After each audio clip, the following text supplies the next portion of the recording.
All right. So welcome and thank you all for joining us. This is Dr. Susan Trapp, who received her doctoral degree in biochemistry from the University of Maryland and postdoctoral education at the Institute of Biological Chemistry at Washington State University. This is where she focused on molecular evolution and genomics of terpenoid natural products in fungi and plants. Her research areas are genomics, computational biology, biotechnology, and bioassay development. Dr. Trapp has an entrepreneurial spirit, and she has participated in and founded several bioscience startups within the biofuels, medical device, and cannabis industries. Dr. Trapp earned her crown as the Queen of Terpenes by serving as a scientific advisor and valued consultant for cannabis and hemp companies as they continue to navigate the function of terpenes and products. Dr. Trapp also serves as an instructor for the Cannabinoid Industry Association's accredited courses. Motivated by her passion for education, Dr. Trapp educates in and out of the classroom on topics such as biology, fitness, cannabinoids, and terpenes for physicians as well as the general public, including cannabis conferences and conventions nationwide. She has over 20 publications, primarily in peer-reviewed journals, and has made several guest appearances on podcasts discussing terpenes. Dr. Trapp is the co-founder and chief scientist at Terpene, a scientific board member and advisor for the Veterinary Cannabis Society, and a member of the Society for Cannabis Clinicians, International Society for Plant Microbe Interactions, and Society for Computational Biology. In 2021, Dr. Trapp joined the Rick Scalzo Institute of Botanical Research within the Southwest College of Naturopathic Medicine and Health Sciences research team as a bioassay molecular biology senior research scientist. The Institute is dedicated to developing new products and improving existing botanical therapeutics through scientific exploration grounded in clinical herbalism's rich tradition in collaboration with the natural products industry and other academic institutions. Terpenes are the largest class of natural products in plants.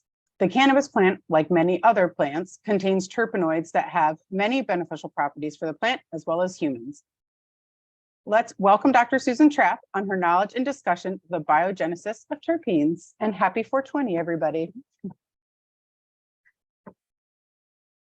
All right, thank you, Emily. I appreciate that long intro, and also, yes, happy 420 for everyone. I know it's late on the East Coast. It's already 8 o'clock out there, so I'm honored to be a part of your 420 and to speak to all of you today. I'm going to go ahead and turn off my video camera so that I can focus on the slides. And let's see if I can turn this off, hide the thumbnail over on, there we go, on the far right. Okay. So let's make this work. There we go. You already got a feel for my background, but I just wanted to just briefly overview that in my early decades of research. Essentially, I worked on the Human Genome Project, and as Emily mentioned, I did my postdoc or my PhD at the University of Maryland, which is near where most of you guys are, and my postdoc in Pullman, Washington, where for both of those I studied terpenes that were fungal terpenoids, having nothing to do with the cannabis industry. And then in the 2010 decade, essentially, I switched over and became an entrepreneur and a consultant and an educator, and I had the opportunity of also working in the cannabis industry for a couple of companies. And finally, in 2021, I moved to Phoenix, where I'm now part of a brand new institute called the Rick Scalzo Institute for Botanical Research. And as part of our research, we do work on cannabis, hemp, and terpenes. And what we're famous for, or what we have our wheelhouse, our big wheelhouse, is our ability to do in vitro assay guided fractionation. So we can take whatever your product is, or if it's an unknown product and you want to understand what compound is doing what, we can take that compound from the chemistry lab, throw that on a cell line and identify its biological activity, and then take that biological activity and then further fractionate the fractions, and I iterate that process until we get down to identify what those compounds are.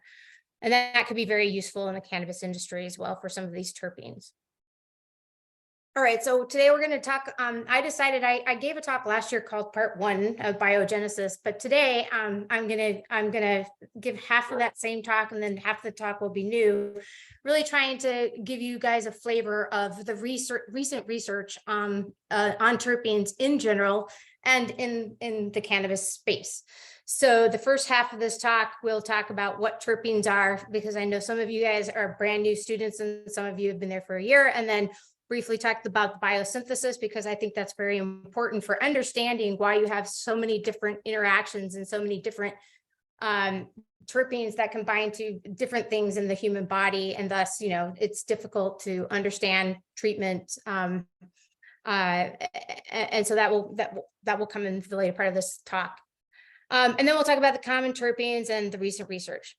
So first question, what are terpenes?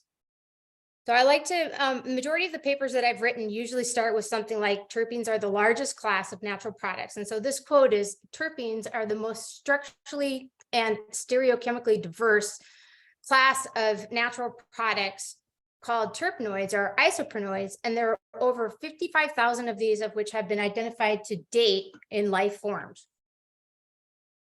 So with this quote, and I hope that by the end of this talk that you understand what is a natural product and what is obviously a terpenoid. Most of you have probably heard of a terpene or terpenoid, but probably very few of you have heard of isoprenoids, right? And so this is all important for terpenes in the cannabis industry. So what are natural products? Natural products are essentially products that are derived from a living organism. So they're these small compounds that you find in a living organism found in nature. And just duly noted, the term natural product has been used a lot for commercial purposes. You know, if you go to your natural food store, you'll see foods that say natural products or supplements, but they aren't necessarily natural products. Some of those have a bunch of artificial ingredients added to them. So natural products essentially were the original pharmacy prior to pharma. And one of the most basic examples of this is aspirin. Aspirin is an analgesic. It's effective for pain. And it was originally derived from the white willow bark, essentially salicylic acid. So natural products continue to this day to be an important source of drug candidates or leads, despite many of the pharmaceutical companies that have de-emphasized natural products, right? So to date, right, between 2081 and 2014, over 156 new drugs, or 36% of the drug market, were derived or from natural products. And the same goes from 2011 to 2018. It went down just a little bit, 34%. So one of the most successful natural product stories is a drug called Taxol. And some of you may know of this as Paclitaxel. Taxol is, interestingly enough, a diterpene. So it's part of that class of terpene natural products. It's a C20 carbon. We'll learn a little bit more about what that means in a few slides. So Taxol is derived from the bark of the Pacific yew tree. It's most well known as a cancer drug in the US to date, and it's utilized primarily for breast cancer and ovarian cancer. And Taxol was actually originally identified in the 1960s. The government, the National Cancer Institute, did a massive screening of over 35,000 plants. And out of that, they identified this compound, Taxol, a diterpene. And so there are many other plants out there that are just sitting in the database that really we haven't focused on. And today, Taxol is forecast in 2023 to be over an $8 billion market for sales. So here are just a few little terpene factoids. So terpenes, as you probably all know, are these aromatic essential oils. Essentially, they're volatile, or they volatilize at room temperature or at low temperatures. They essentially evaporate, but that's also what gives it beautiful aroma. And there are over 55,000 of these terpenes to date that have been identified in plants. At least half of them have been identified in plants. And the first terpene that's been identified was a compound called turpentine, or turpentine, the German word for turpentine, which is interesting to know. And Early in the naval industry, they utilized turpentine and the oleoresins from conifers for the naval industry. They coated the bottom of the boats of these. And so bottom line is terpenes. Well, I'm going to jump ahead here. So terpene chemistry is well understood because of this history of the naval industry. They understood a lot about these compounds. And to date, terpenes are also found in not only just plants, but animals and fungi and algae. So both plants and fungi have valued terpene content. Here are examples of a few terpenes you probably know from the cannabis industry, but these are known, very well known in all plants: menthol, geraniol, limonene, pinene. And these have these basic biological properties and activities. So they function, terpenes function in nature as phytoalexins, phytotoxins, cytotoxins, and pheromones, essentially attractants and repellents. Terpenes are also important for disease. And terpenes that are produced by fungus actually are considered contamination in our problem for plant disease. And actually, that's what my PhD thesis was about. I studied a compound called trichothecans that was produced by this fungi called Fusarium. And so some of you have probably heard of Fusarium because that is a problem also for cannabis crops. It's one of the microbes that you guys test for. But also they're valued for their medicinal properties, which is what we're going to talk about a little bit more today. And so I like to call these medicinal properties almost the antis, because they're anti-tumor, antibiotic, antimicrobial, anti-inflammatory, antiviral, insecticidal. So they have a lot of properties.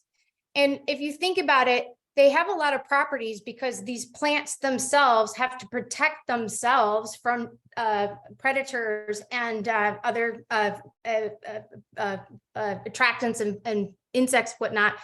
And so these plants that produce these antibiotics or these antimicrobial or antifungal properties, when we eat these plants, we're also having those compounds within us, and then they do the same thing. So what we know a lot about in the past were the commercial values of terpenes. So we know a lot about them in regards to terpenes were used for perfumes, fragrances, flavors, pharmaceuticals, nutraceuticals, and industrial chemicals. But we really know very little about terpenes until this last decade when we started to, cannabis came in the limelight. So these are terpenes that you would see at home in your cupboards.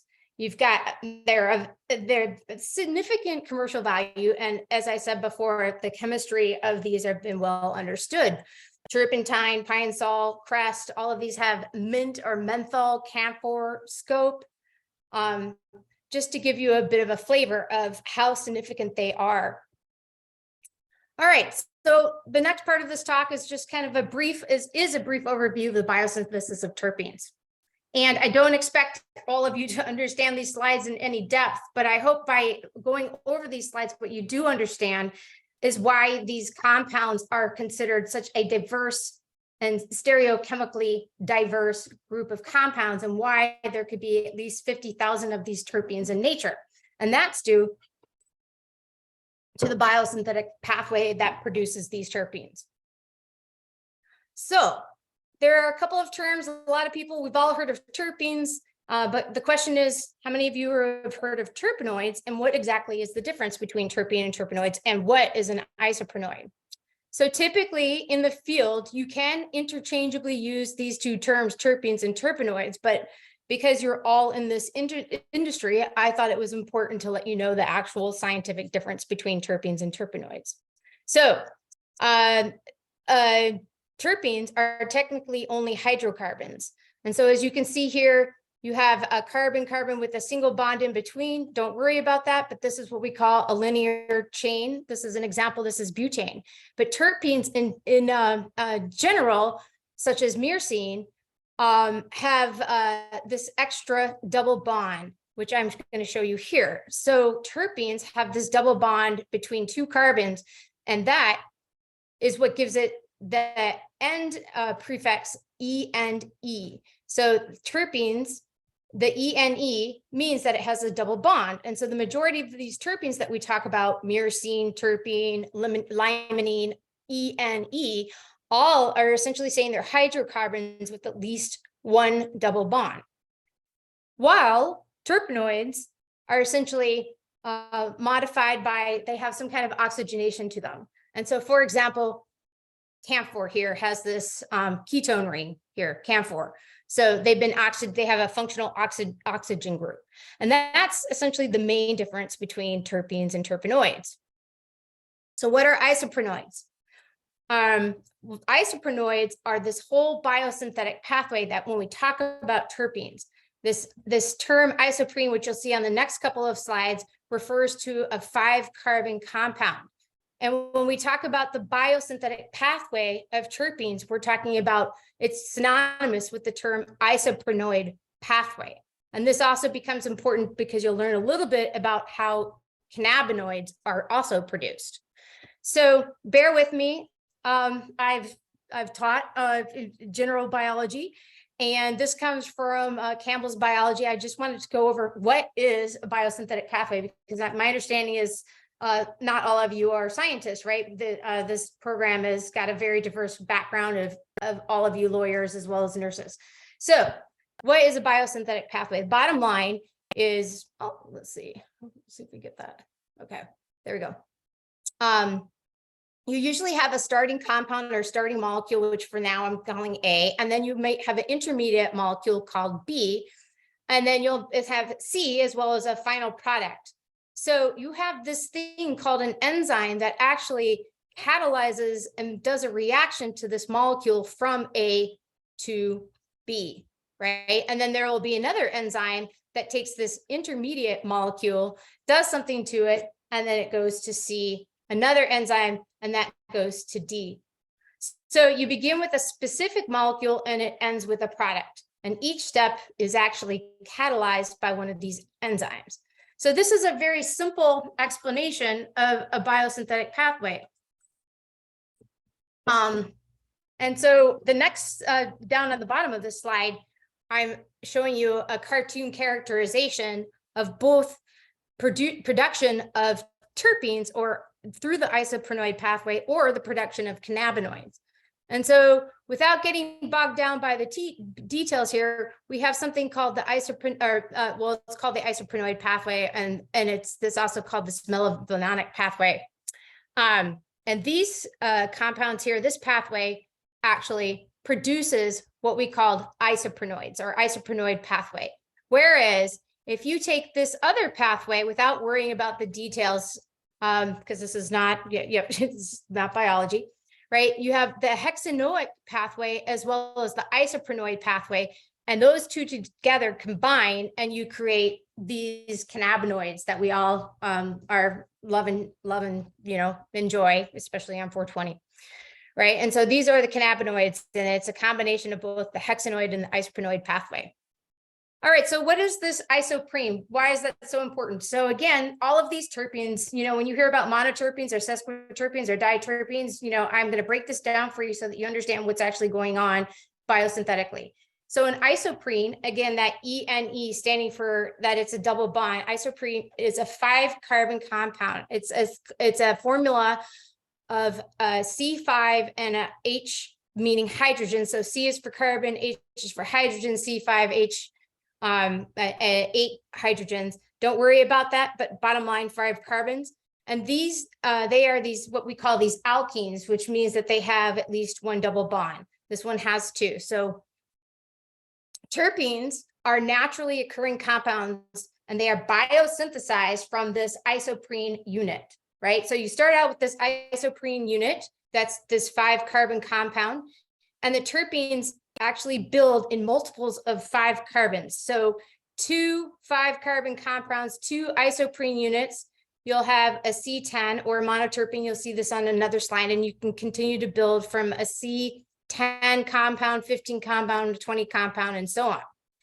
So some of these are very aromatic and volatile at room temperature or low temperature. Usually the smaller ones, these C10 compounds or C15, and the higher compounds are a little less volatile. but they are all built on what we call the isoprene unit, which is the structural basis of terpenoids and actually steroids, including cholesterol. So how are these terpenes made is the next question, right? So I've talked about this isoprene unit in a building block. This is kind of a cartoon. I was going through this before. Hopefully it's not confusing, but what you do is you have these terpenes, this isoprene unit that you have we call this part sort of the head of the isoprene unit, and this is essentially the tail, right? So this is one isoprene unit. And so these isoprenes are the building blocks, and they build in together by this head to tail fashion. So you begin to build it head to tail and head to tail, which I have a demonstration here. This is the head, right? And then the tail. Actually, this animation did not work the way it was supposed to.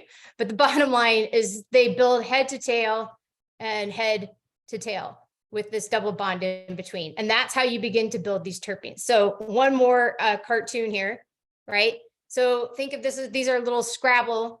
This is from Scrabble, but this is your 5 carbon building blocks. So 2 isoprene units, you have a C10. You add those 2 C5, you get a C10. 3 C5s, you get a C15, and 4, you get a C20. So the point of this is not for you to understand these details, but to understand that it is a very large class of compounds, because you can continue to build past C20s. You can continue to go up all the way up to C40s, which you'll see in a few slides. So this is how we begin to classify these terpenes. And again, in the cannabis industry, I know you guys have heard of monoterpenes and sesquiterpenes. So now that you've understood this isoprene, right, and the building blocks, you have monoterpenes, which are these 10 carbon compounds, and sesquiterpenes, which are these 15 carbon compounds, diterpenes, which are C20 carbon compounds, sesquiterpenes, which are 25, and then 30, and then all the way up to tetraterpenes, which are 40. And interestingly enough, beta carotene is a C40 compound, and vitamin A, which we all know about, retinol, is a C20 compound. So is taxodiene, which is the precursor to Taxol. So again, I know that you probably can't see everything on this slide, but this again is there to impress you that this is a very large class of natural products, which was on that first quote, and why they are so diverse. So they're diverse for a number of reasons, because they also have a bunch of constituents that are built on those due to that biosynthetic pathway. Yeah, and I already talked about vitamin A and the isoprene units, but when you go up to C40 compounds and you continue to add isoprenes, you actually have polyterpenes, and that is rubber. So again, a very large class of compounds. Okay, and what this slide is doing, again, don't worry about the details, but not only do terpenes have a very large class, but then they also have a variety of functional groups that you can put on these. And so here, this first arrow, these arrows are sort of backwards. We're going to start with this one here, and it's going to go away. So geraniol is an example of a linear acyclic compound, right? Because it's not bound together. It's not in a hexene ring. Limonene here is an example of a cyclic compound, right? So terpenes can be linear, they can be cyclic, they can also be what we call here bicyclic, right? Because it has 2 rings to it.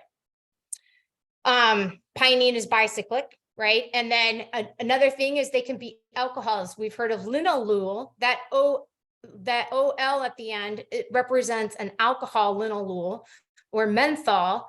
And then finally, we have an example of, I don't think I have an example here of a cyclic ester, but you can also have cyclic esters and lactones.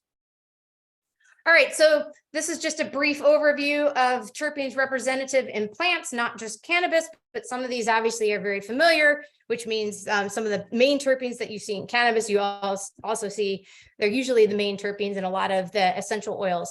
For example, limonene, linalool, pinene, bisbylene, and these other ones are probably not very familiar to you in the cannabis industry. And then again, of course, we have the diterpenes, and this is, again, Taxol. So ignore this slide. This is a slide from my graduate work, and the point of this slide is not for you to understand any of the details, but only to understand that terpenes in general are considered secondary metabolites. And when I was in graduate school and you read papers, they would say that terpenes were the waste product of the plant. And so in this day and age, we know so much more about terpenes. They're important and they're not essential for life. Well, so let's go to the definition. So yeah, so secondary metabolites are not essential for life, but primary metabolites are essential for life. And the majority of terpenes are these secondary metabolites, not essential for life, but they're doing a lot for that plant, as we've talked about before. They are protecting that plant from predators and pollinators and attractors and foragers, essentially. And so this is just a summary slide of what I said on the other slide, because I know you guys are going to get these slides, and I hope that they make really good reference slides for you. I know some of these slides are a little bit dense in terms of material. So terpenes, essentially, this is just saying the same thing. So I'll go ahead and skip that. Bottom line is primary metabolites are essential for life and secondary metabolites are not. All right, so to the second half of this talk, talking about common terpenes that are found in cannabis and their potential clinical significance.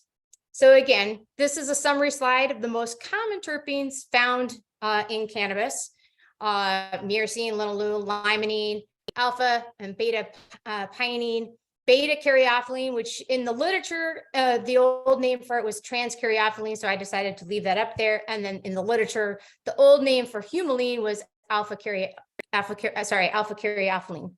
And there are a few other primary terpenes that you've probably heard of: ocimene, terpinolene, geraniol, valencene, and terpineol. So cannabis terpenes, just one slide, a few more factoids here. There are over 200 reported terpenes found in cannabis. Very few of these studies have concentrated on the pharmacology.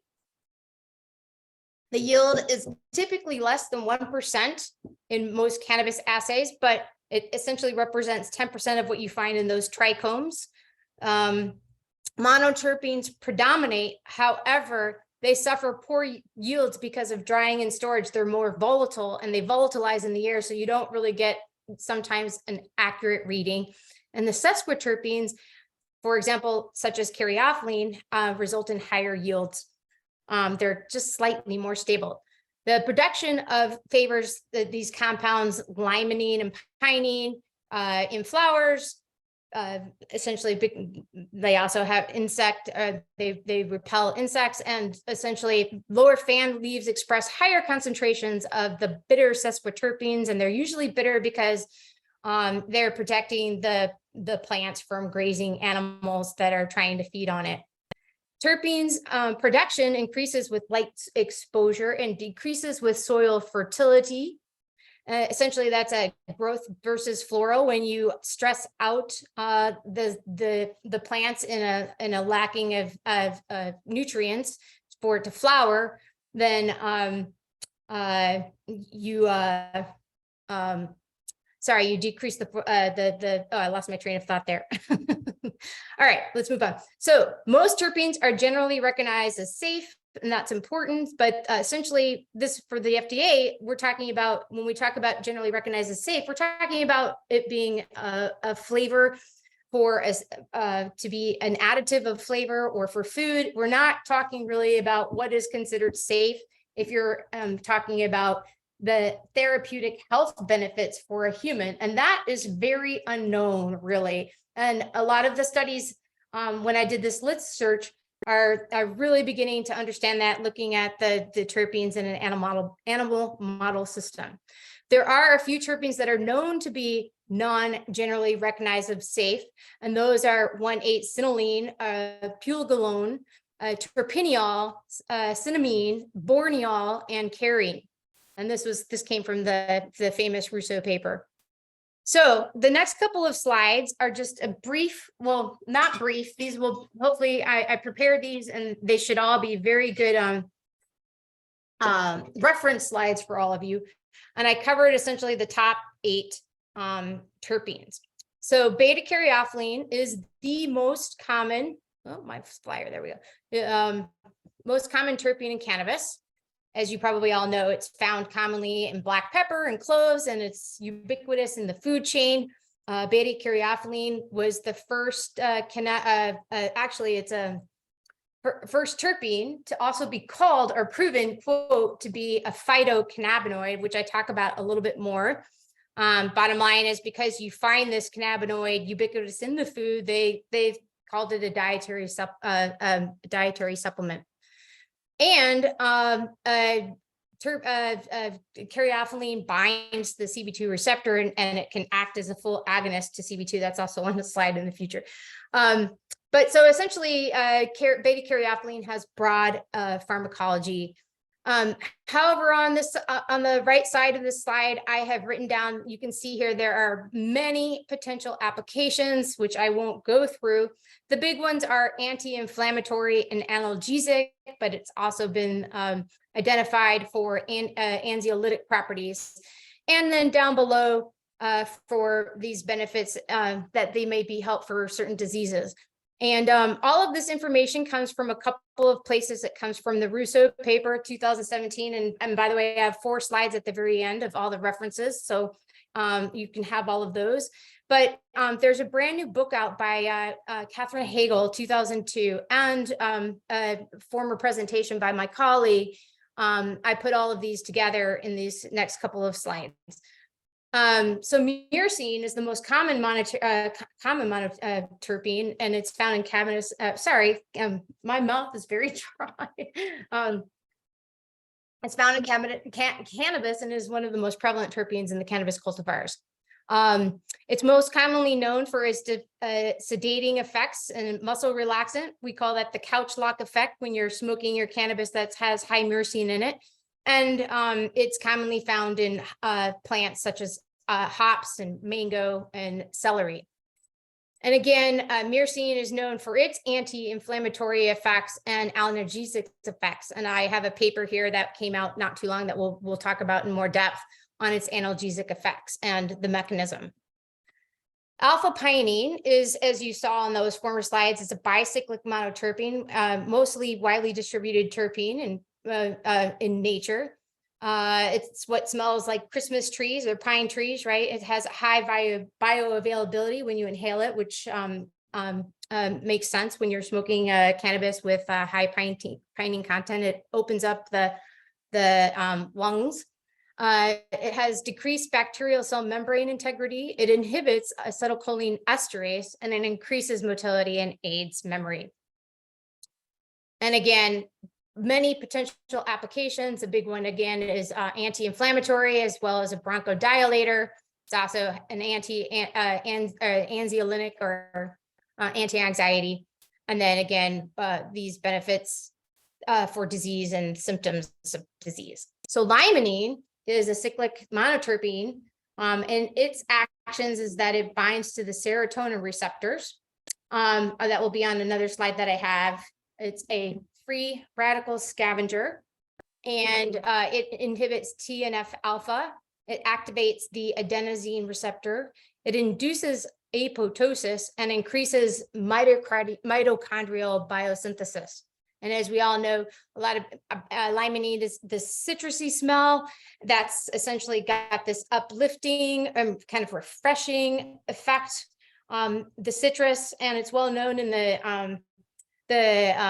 clothes industry, or essentially commercial industry, like putting very citrusy smells in stores, because it actually makes you feel energized and uplifts, and it actually increases folks' sales. Linalool is a non-cyclic monoterpene with an alcohol group, and right here, and it's commonly found in lavender, basil, rose, mints, coriander, and cinnamon. And linalool may alter the cannabinoid metabolism, thereby altering their activity. Linalool, as we all know, is big in lavender, and little old ladies 100 years ago used to sip on lavender tea for the calming effect, right? And so linalool has anxiolytic effects as well as anticonvulsive and malignant. It's good for malignancies, antibacterial, antidepressant, and again, many of the diseases that you can see the treatment for would be depression, influenza, and insomnia, etc. Okay, so these next couple of terpenes, they're a little less prevalent, but oxamine, terpinolene, and humulene. And oxamine is a monoterpene. You found this in as well in mint and basil, parsley, hops. And it has applications in anticonvulsant and malignancies, and it's a strong antifungal. And it has been known to have uplifting effects, a little bit like limonene, and good for focusing and studying.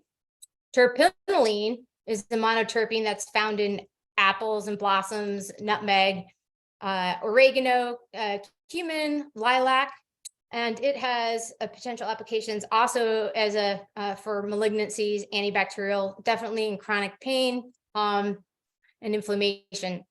And lastly, over here, humulene is a sesquiterpene found in hops and ginger, cloves, basil, and has potential applications also as an anti-inflammatory and analgesic, anti-cancer, weight loss, appetite, and suppressant. And two more compounds, phytol and neurolidol. And mind you, this OL and OL, both of these are alcohols. Phytol is a diterpene alcohol, and neurolidol is a sesquiterpene alcohol. Phytol is practically ubiquitous in nature. Sorry, my mouse is going crazy here.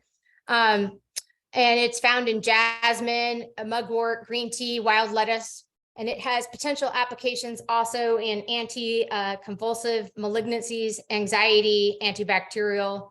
It may help with MS.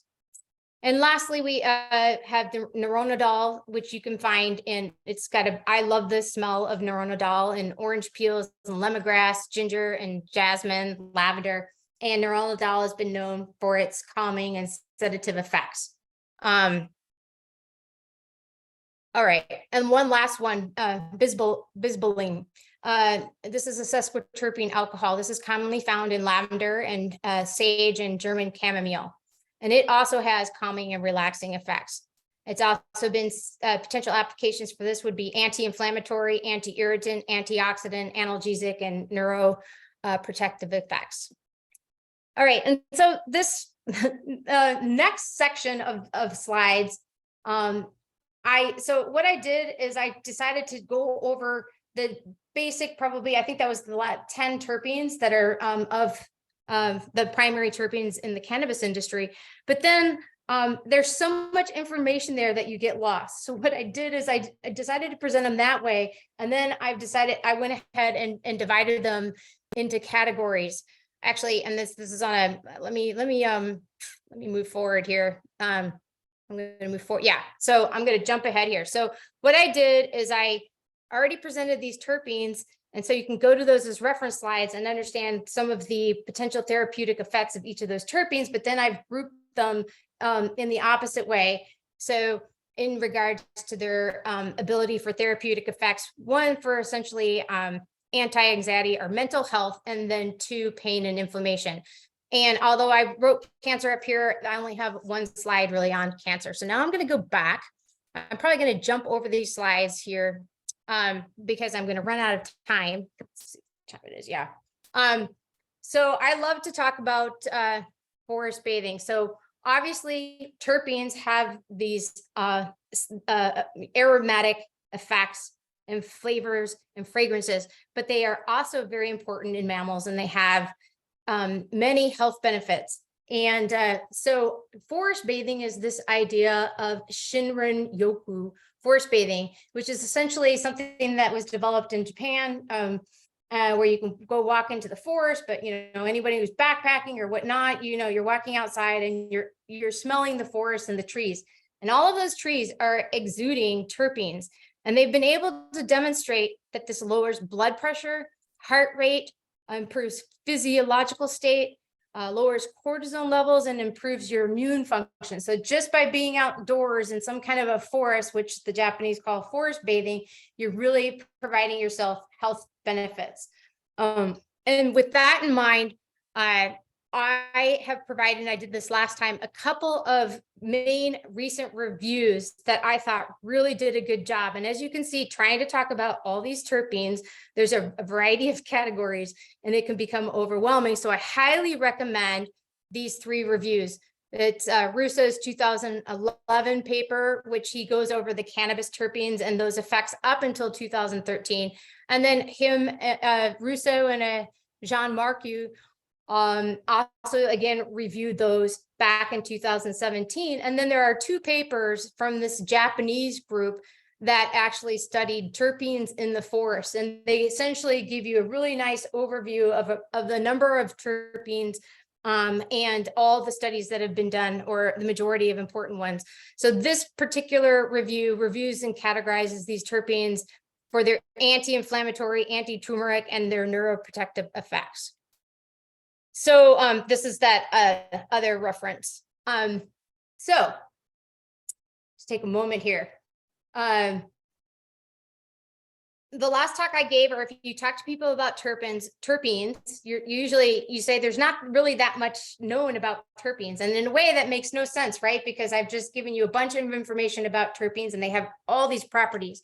And they have a lot of those properties because, as I've said before, they're a very large class of compounds, right? And there's so many of them and they aren't all acting on one target. And so they're, trying to break this down.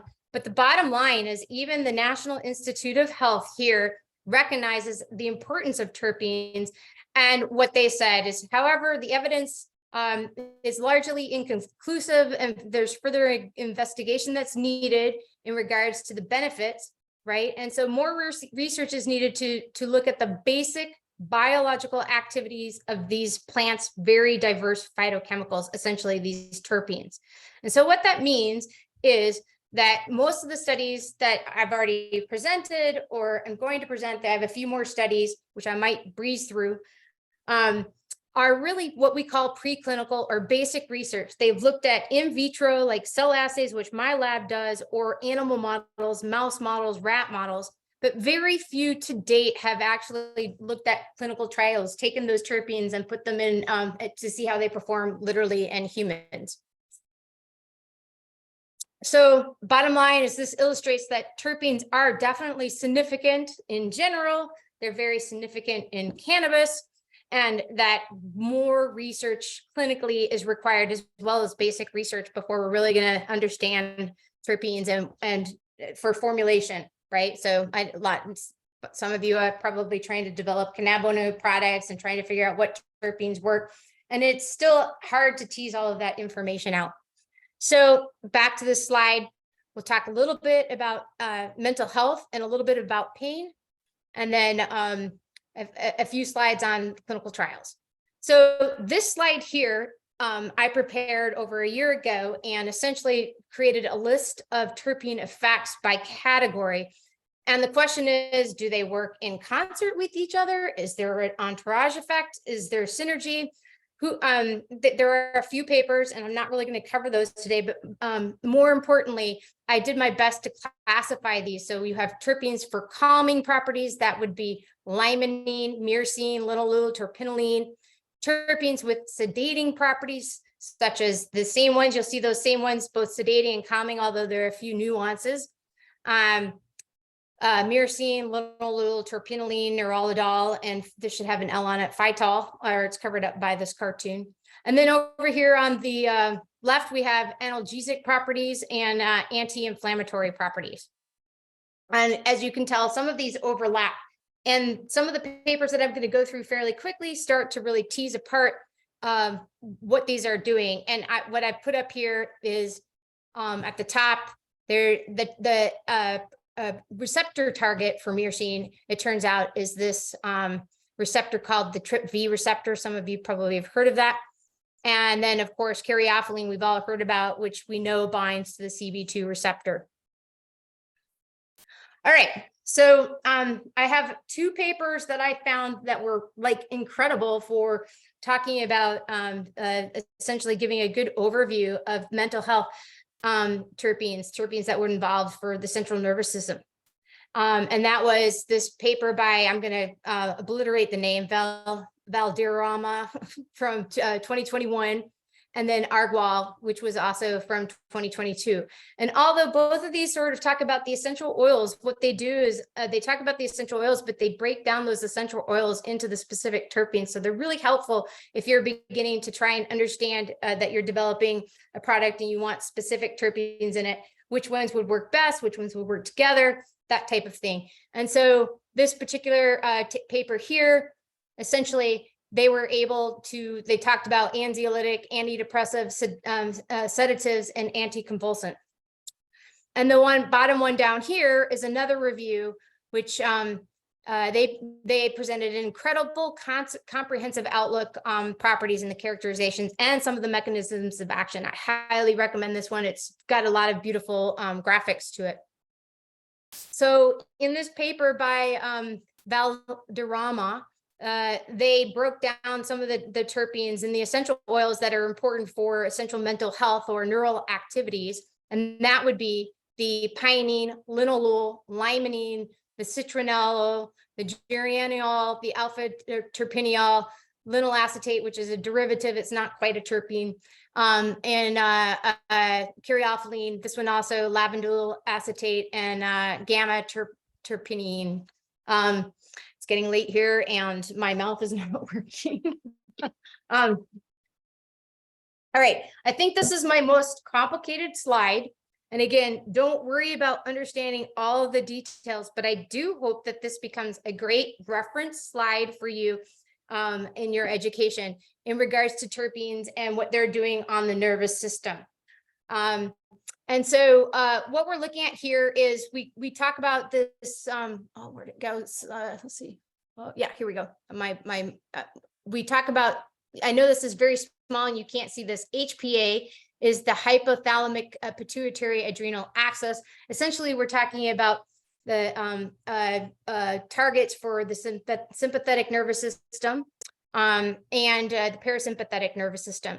And so without going into much of the details here, my point is what they did is they took they identified a number of essential oils and they essentially put them on this to show you how they're interacting in this system of the HPA, the hypothalamic pituitary adrenal axis. And honestly, there's not enough time to go into too much detail, but what it does do is begin to let you understand how these terpenes are acting, what is their target, what is their mechanism of action. And so what I did here is the paper, if you go back to the original paper, it just talks about these specific botanicals and their essential oils. But for example, rose and ylang-ylang essentially they affect the serotonin in the brain and also sometimes dopa. And so what I did is I went and identified those main terpenes that you would find in rose and ylang-ylang, and that would be linalool, myrcene, and limonene. And the same thing here, bergamot and lemongrass and lavender. These have anxiolytic effects and they act on the GABAergic system, or GABA, essentially. And same thing, linalool, myrcene, but beta-caryophyllene as well. And so when you have these essential oils or those specific terpenes, they're increasing the amount of serotonin or GABA. And then in this particular one, the dopaminergic system. And so those essential oils would be rosemary, clary sage, chamomile. And again, they upregulate the dopamine, and I went and looked those up as well. And some of the main compounds in those are the alpha pinene and the limonene. And so then on the other side here, these plant or botanicals, essentially the essential oils from these plant or botanicals, what they do is they actually decrease the amount of glucocorticoids or the steroids. And when they do that, essentially what happens is that helps downregulate this inflammation process that goes on. So up here, you have what we call stressors, and these stressors will release corticotropin releasing hormone, or CRH, which leads to essentially the release of cortisol. And this is essentially a feedback loop such that they don't do that. again, I'm jumping through this, but this is a really good paper and it's worth going if you want to really understand the details of that mechanism. And of course, some of you have a different background than I do and probably understand this much better than I do. This is another paper, the Agwal paper from 2022, and it's essentially showing the same thing. So, but this is a paper that was devoted to terpenes found in citrus essential oil and how they activate neurotransmitters. So I put in there same, but different. I just thought this was a beautiful diagram explaining the details of what's going on. And then essentially these are the compounds that are acting with the GABA, DOPA, or serotonin pathways, or signaling pathways. And again, just like you saw on that other slide, little alpha-pinene, beta-pinene, limonene, but here are 3 other ones that they actually also reported were working within those neurotransmitter pathways. When they cineol, gamma-terpenine, and pyryl alcohol. All right, we're close to the end here. I'm going to breeze through these because I think I'm about to go over my hour. So the first part, that was mental health. And the second category is pain and inflammation, right? So again, I showed you all those classes of, I gave you examples of the terpenes and those indications or the therapeutic benefits from the terpene level. And now I'm categorizing them and then talking about them this way. So in pain and inflammation, you have chronic pain, acute pain, you have all kinds of pain. And so again, trying to find the appropriate terpene and what it's actually doing therapeutically is not a simple process, which is why I put in the question marks here for acute, chronic.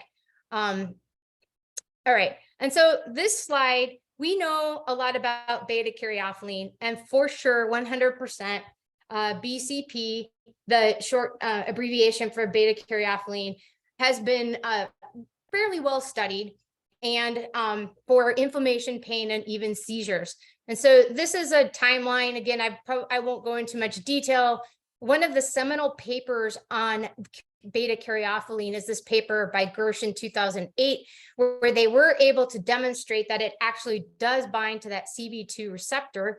And then this is also where they designated it or identified it and called it a dietary cannabinoid. And as a biochemist who studied terpenes, I had a problem for a couple of years of it being called a dietary cannabinoid because it's a misclassification now that you've learned about the biosynthesis of terpenes and how they're produced. It's not a cannabinoid, it's a terpene, but it makes sense as I've continued to go into depth reading these papers why they do that. The main reason that they call it a dietary cannabinoid is because it's so ubiquitous and found in everything and has so many positive health benefits specifically for inflammation, neuropathic pain, vascular inflammation, essentially arteriosclerosis and osteoporosis, although I didn't find another paper on this. So that's the seminal paper, and all of these other papers that I've listed here, essentially they keep building on that. So this 2014 paper, they were able to demonstrate these analgesic effects of inflammation and neuropathic pain in a mouse model, an animal model. And then in 2016, they were able to demonstrate its anti-convulsive effects, essentially seizures in a mouse model. And they were also able to show how in that mouse that it improved cognitive function. And then in 2017, interestingly enough, they also were able to show that it helped with nerve growth by acting on this nerve growth factor, or NGF receptor, called the TRK, which is tyrosine kinase A.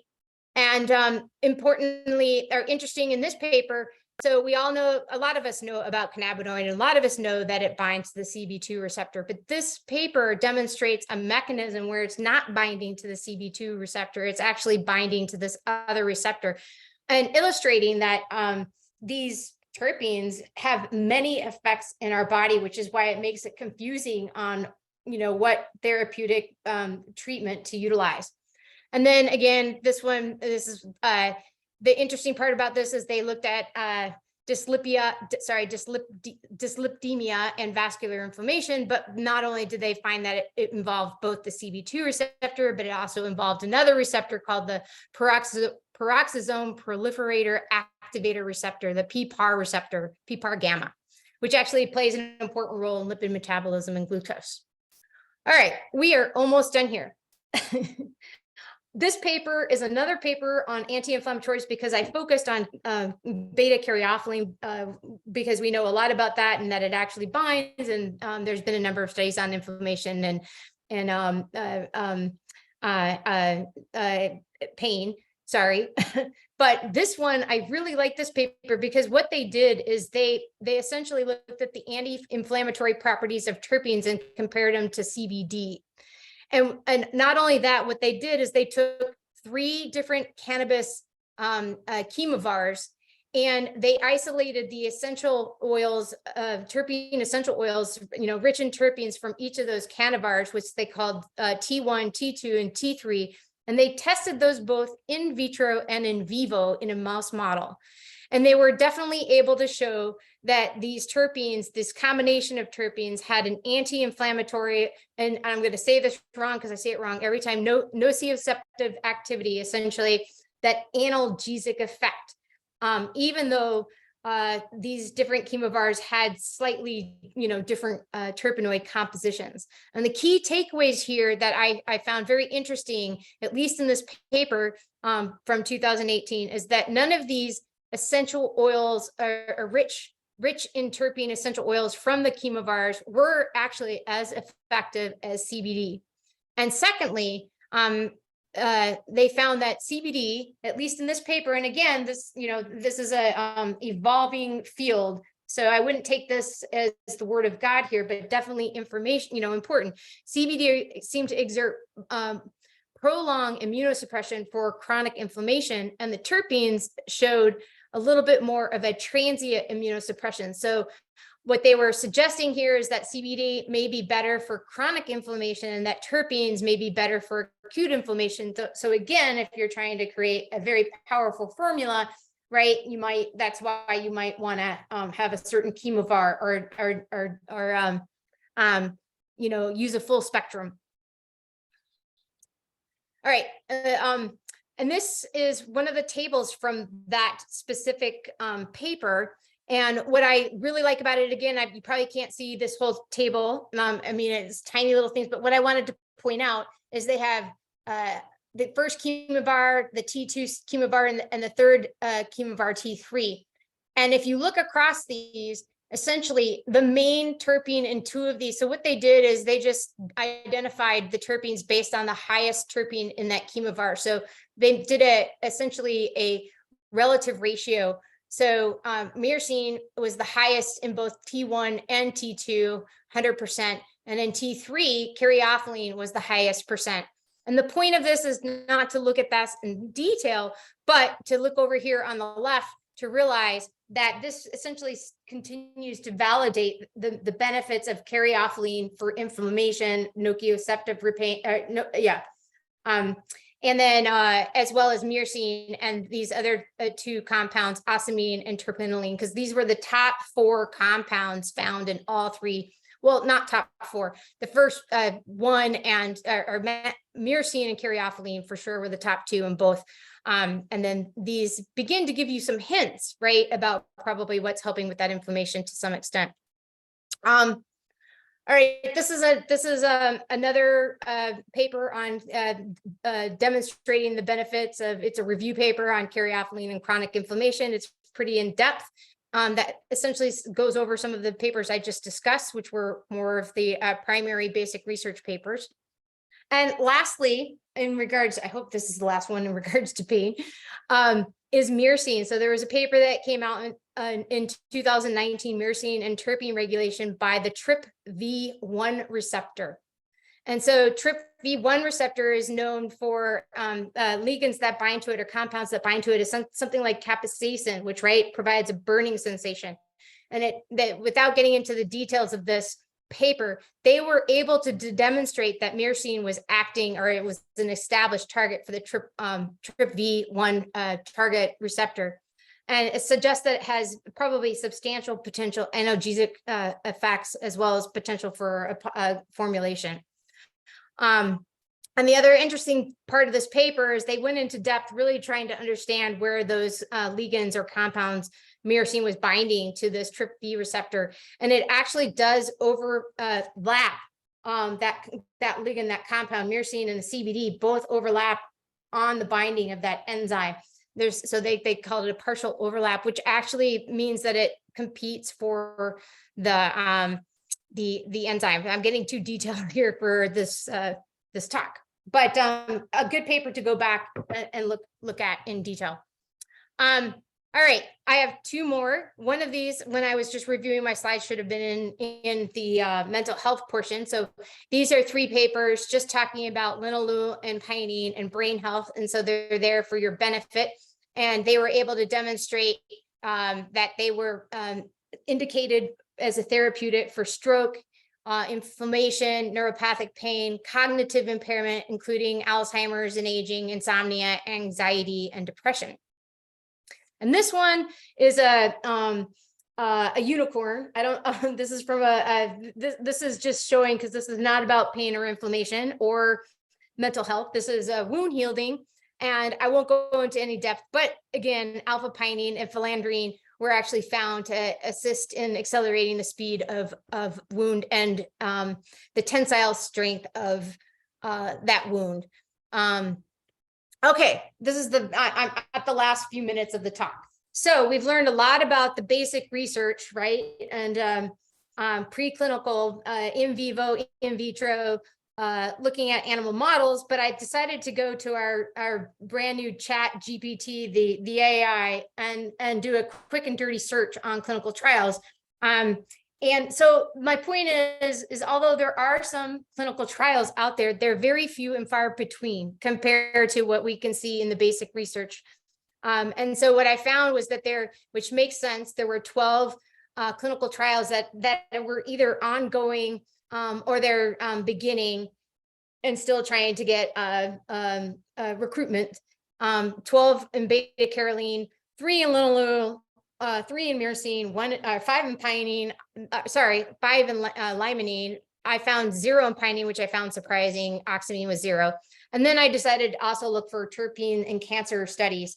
And in the terpene cancer studies, there were what I found essentially 5 ongoing or current clinical trials on cancer. And one was limonene looking at breast cancer. Another one was, there were 3 of them on beta caryophyllene. They were different, but they were all in this phase 1, phase 2 safety and efficacy for looking at chemotherapeutics for certain tumors and metastatic solid tumors. And lastly, there was another one on linalool. And this one was fairly interesting. Linalool is a nasal spray for patients with brain metastasis. So I found that interesting. Okay, I'm not going to go over this. This is a list of just kind of thrown together and it's not exhaustive of clinical trials on terpenes that are either already done or in ongoing. And here is the conclusion. So in conclusion, I did a quick search. There's over 40,000 terpene publications in PubMed. If you use the search terms terpenes, therapeutics, and medical benefits in humans, right? And as you saw, there are probably, I don't know, less than, and again, the Chat AI only goes up to 2021, so it's not accurate, but 40,000 compared to 10 or 40,000 compared to 100 clinical trials. There aren't very many clinical trials yet based on terpenes or terpenes within the cannabis industry.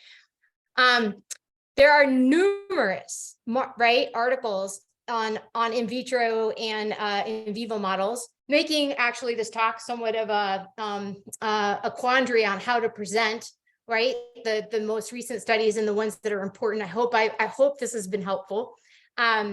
And I'm leaving you again with this quote from the NIH in regards to the RFP, where they said very few of these phytochemicals, these terpenes, have been extensively studied. And in this case, they're really talking about understanding the mechanisms and the clinical trials and being able to take these into clinical trials and utilizing them for essentially like something like pain or neuropathic pain. And so in genuine conclusion, overall, research suggests that terpenes obviously have a very broad range of therapeutic benefits and are going to prove very useful, I believe, in a variety of conditions. But we still need a lot of more clinical trials in order to assess those potential for clinical applications. All right, and these slides, I don't need to go over. These are all the references. So I have 2 sets of slides on just overview of reviews, and then 2 sets of slides that talk about the specific terpenes. So if there was something in my talk today that didn't make sense, hopefully you have an exhaustive list of references. This was a reference summary 1-pager that I just left for your benefit. And lastly, given that I talked a lot about beta caryophyllene, and I hope I've proven to you that it has a lot of benefits, not only for mental health, but obviously for pain and inflammation. And this is a company where I actually helped them formulate this Mojo candle and nebulizer, essentially to mimic forest bathing. I absolutely love it. And so this is a little pitch, right? If you use the code Dr. Trapp, you can get 20% off if you go to her site and get some of these candles. I use these for all kinds of things. She has one on focus, one on Mojo, again, has all those awesome immune effects and benefits. And lastly, I just want to thank you all because I think I went over, 10 minutes. Pitch for a couple of books out there that I utilize for this. One's by a guy named Russ Hudson. I talked about this last year. He published this last year. It's a great book. And here's a brand new one, which is called The Microscope View of Medical Cannabis by Catherine Hagel.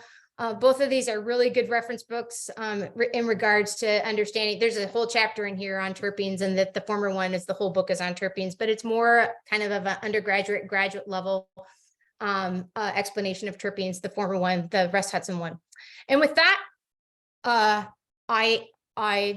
without further ado, I will put my video back on, and hopefully if anybody is left on this 420, right, very detailed talk, I'm here to answer questions, or I will happily answer them. If you send them off to Emily, I can respond via email as well.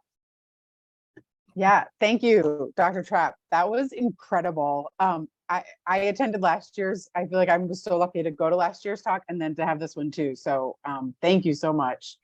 I'm going to just open it up if anyone has questions. If people also, if you want to send them to me, I'm in touch with Dr. Trapp, so I can email her too. And I'll put my email in the chat too. But if anyone has questions, please go ahead.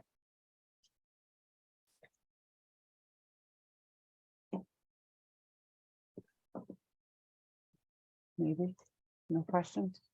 I was loving the part, I just have to say, I don't know if anyone else is in 606 that's in this group right now, but that's our neuropsychiatric course. And just hearing you talk about the impact on the sympathetic nervous system and GABA and dopamine, serotonin. I mean, the cannabinoids play a role too, but it just makes makes even more sense now that I know more as I've gone through this program. Right. So, yeah. I mean, think about it. The cannabinoids, you have about 10 compounds to understand, right? And their mechanism. But with terpenes, you've got 100 per plant. And so it just makes everything more complicated. Honestly, it made it more complicated to give this second half of the talk.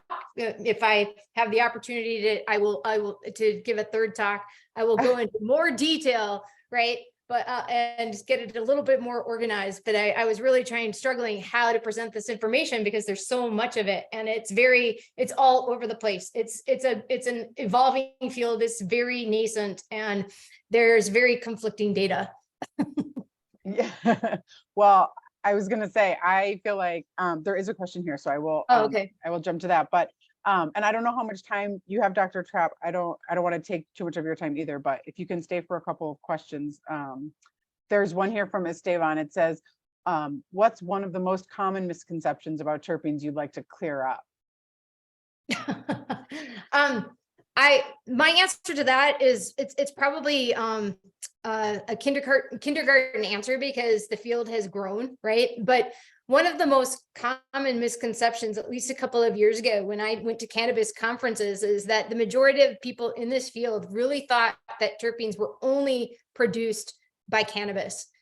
And they really did not understand that this is the largest class of compounds in nature, and they're everywhere. They're in your cupboard. They've been used forever. They're in Chinese medicine, right? They're part of the Ayurvedic. These terpenes have been around forever, and they were part of our original medicine cabinet. That is incredible. We have another question from McKenna. Is there a known relationship between the structure, and then she says linear, cyclic, etc., and experienced or expected effects like the calm, focus, etc. of terpenes? So is there a known relationship between the chemical structure of it and then what kind of effects it induces? Yeah, that is a good question, and that's it's a complicated answer. It's somewhat of a yes and no, right? What's more important is that you have these compounds, and these are essentially what we call ligands, and ligands bind to receptors in a certain area of the receptor. And when they bind, right, they have to just, I'm sure you guys have heard of this, the lock and key, right? And so you have to have the right key or the square that fits into this. Usually you have the circle of an enzyme that fits in this enzyme. And more importantly, that's what you need to understand in terms of their effect. So the answer is yes and no, because we know a lot about GABA and serotonin and those receptors, and I don't actually. So hopefully the person teaching you does, who's like the neurochemist, right, or the neuropharmacologist, right? So we know a lot about those. So someone who is deep into that field could probably look at those structures and probably give you a bit of a guess, like, yes, because they understand enough about what's going on in those receptors. I hope that answers your question. I think, I mean, it's the more we've learned about cannabis, and I don't mean to speak for everybody, but right. Just knowing how many cannabinoids there are, for example, right. And then to understand that there's this many terpenes and terpenoids, it's like, no wonder, like it just makes all the more sense as it gets cloudier and cloudier and more dense with all the information. And oh yeah, and McKenna said yes, thank you. So that's good. Good. Yeah, she said I expected it to be more complex than a simple yes or no, which is the truth. Well, I don't know. I didn't see any other questions pop up. I don't know if any, I'll give a few minutes if anybody has any. I certainly would attend an annual speaking event from Dr. Trapp. So I I graduate in a month, but I hope to see you, present more, and hopefully we'll have access to them as alumni. I see you, Megan. You're in it too, right? Yeah. Yeah. Well, it was an honor, all of you, and I hope you have a good 420. I know I will soon enough here. I love talking about terpenes, and we're actually starting to do some terpene research at our institute. So I think if I give a talk next year, you'll get to see some actual real data from our lab. Yeah, that's very exciting. Yeah, I definitely meant for that. All right, so cool. Thank you, everyone. Awesome. Yeah, thank you, Dr. Trapp, and thank you everyone for joining. Yes, thank you so much. This has been awesome. Oh, good. Yes, incredibly informative. Fantastic. You have a beautiful window over there as well. Oh, thanks. Yeah.